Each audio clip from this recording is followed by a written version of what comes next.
What's the Titanic got to do with it? What caused the Titanic to sink? Seems like a simple answer. It struck an iceberg. But that's only the final blow to a series of events and choices which ended in the death of over 1,500 passengers and crew.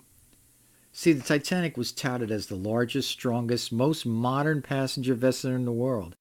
It was about 882 feet long, constructed entirely of steel plates that were riveted together to form its massive hull, with specialized compartments that would seal closed if they became flooded with seawater. Half of these compartments could flood and the ship would still float. It was reported to be unsinkable by its owners and designers. The ship's Captain Smith said only an act of God could sink the Titanic. But was it God or the choices of men that ultimately sank the greatest ship in the world? Let's look at some facts as recorded by survivors and crew. First, the maiden voyage was a huge promotion for the White Star Line, a British shipping company. This ship had to leave the port on time and make it from Southampton to New York City in record time to avoid ridicule of these gigantic Olympic-class vessels or the White Star Line.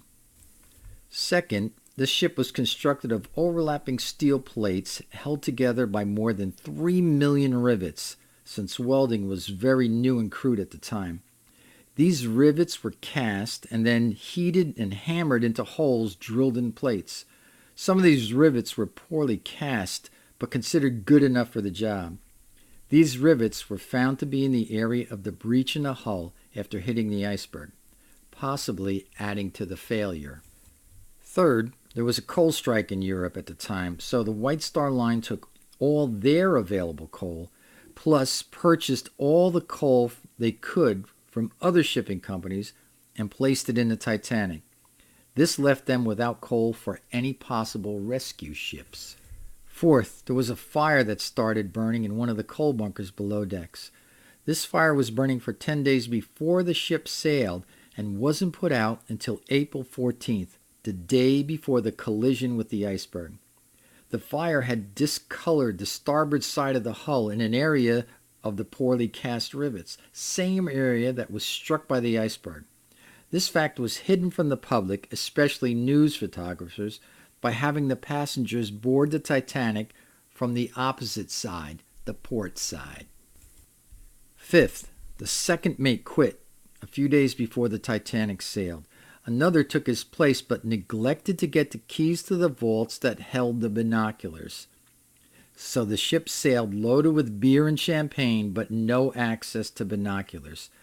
This hampered the ability of the sailors in the crow's nest to see anything far off in the distance. If they had binoculars, they may have been able to warn the bridge in time to avoid the collision.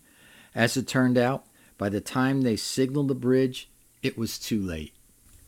Sixth, there were no maritime laws concerning the number of lifeboats that were mandatory for passenger vehicles in the early 1900s. Titanic had 2,200 passengers and crew, and each lifeboat could hold 60 people. Titanic was originally designed to have 40 lifeboats. However, designers thought it looked too crowded and the lifeboats distracted from the aesthetic appearance of the vessel. So they decided to have only 20 lifeboats on board. This meant there were enough lifeboats to handle only half the passengers and crew. Also, on the day of the disaster, the captain decided to forego the lifeboat drills as he felt they were just an inconvenience for first-class passengers.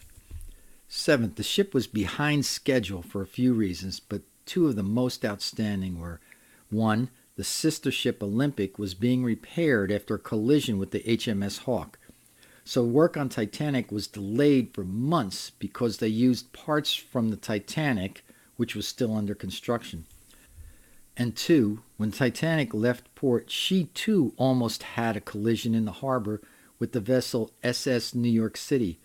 This near miss of less than 4 feet caused more than an hour delay in the ship's departure, and running on schedule was a focal point of shipping companies. So Captain Smith ran at full speed, even after being notified they were sailing in an area where icebergs had been seen. So think about this. Captain knew they didn't have binoculars, so the lookouts couldn't see any great distance with clarity, yet he chose to plow forward at full speed, in order to get to New York City on schedule. Lastly, Titanic was equipped with the latest wireless radio telegraph system of the day. It could send and receive messages at great distances. The Titanic's telegraph operator received multiple messages from various ships sailing in the same shipping lane, telling of ice floats and icebergs in the area.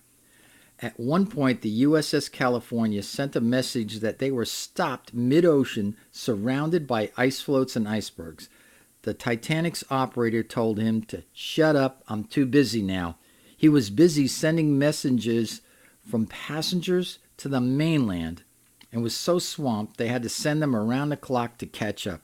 Another warning chosen to be ignored. When the Titanic finally struck the iceberg, there was very little shaking on board, according to some of the passengers. Some surviving passengers said it was just 3 little bumps and that was it. Others said they went on deck and saw the railing of the ship rubbing against the iceberg and peeling off mounds of snow-like ice. They asked the crew if there was a problem. The crew calmly said, "No, we've just hit an iceberg." So these same passengers started to have a snowball fight on deck. Meanwhile, below decks, the hull was separating and the seawater was rushing in, slowly killing the ship, passengers, and crew. So many of the advanced systems on board, like lowering the lifeboats, were so new to the crew that they either did it wrong or poorly, and the majority of the lifeboats were dropped into the sea with less than half of the available seats occupied. By the time the passengers figured out there weren't going to be enough lifeboats for everyone, it was too late. So what does this have to do with it? It is our life in Jesus Christ. The book of Jeremiah tells us that God has a good plan for us, but free will, our choices, even though small, can change the course of our lives. A move of just 1 degree off course can take you miles away from your destiny over your lifespan. For example, from Sarasota to New York City is about 1,170 miles. If you're flying off course by just 1 degree, you will wind up 20.3 miles out in the Atlantic Ocean. That's just one small choice. But now add another, then another, until you are headed in a direction that is nowhere near your God-given destiny. So we press harder and run faster to get back on track because we know we are behind schedule. Instead, we should be standing still, listening and looking for a leading from God. But rather than listen, we plunge head on into troubles.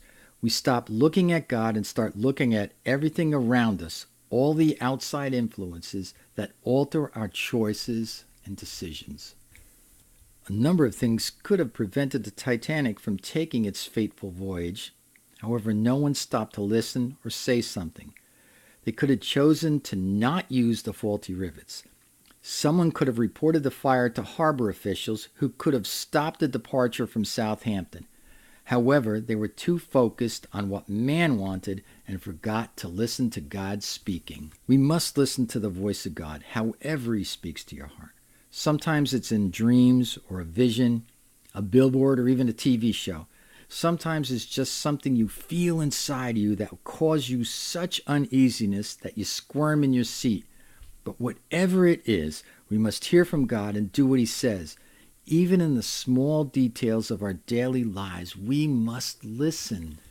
You have to understand that God will give a warning before any disaster. He'll send a messenger, an angel, a prophet. He can even make a donkey speak when needed. God sent multiple warnings that went unheeded, but the biggest warning I found was a book written 14 years before the Titanic set sail. The book was called The Wreck of the Titan by Morgan Robertson. In his 1898 fictional book, Robertson wrote of a great ship made completely out of steel. See, most of the ships of the day were mainly wooden with metal added in certain places. The Titan was 900 feet long, about the same size as Titanic. It was built with compartments that could be flooded and the ship would still stay afloat, just like Titanic. In Robertson's story, the ship didn't have enough lifeboats for the amount of passengers. In fact, it had the same number as Titanic. In the story, the Titan was said to be unsinkable. Sound familiar? Then the author's final warning. The The Titan would sink around midnight in April in the Atlantic Ocean after hitting an iceberg. You see, God can use anyone to give a prophetic warning, and I believe that's what he did with Robertson's book, The Wreck of the Titan. He was warning people not to be so pride-filled to think that they could make the 1912 version of the Tower of Babel. But no one heard his warning. Proverbs 16:18 says, "Pride goes before destruction and a haughty spirit before a fall." That pretty much sums it up. In conclusion, hitting the iceberg was the final blow to Titanic.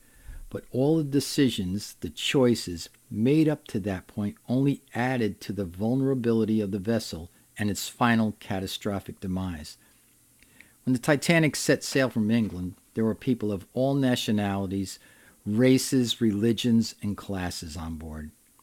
After Titanic sank, there were only two classes of people listed on a chalkboard in an office in England: those known to be lost, those known to be saved. God has given you a warning. Listen to his voice and watch for his signs to you that will guide you not only toward your destiny, but to an everlasting life with him. God will speak to your heart. Listen and be saved.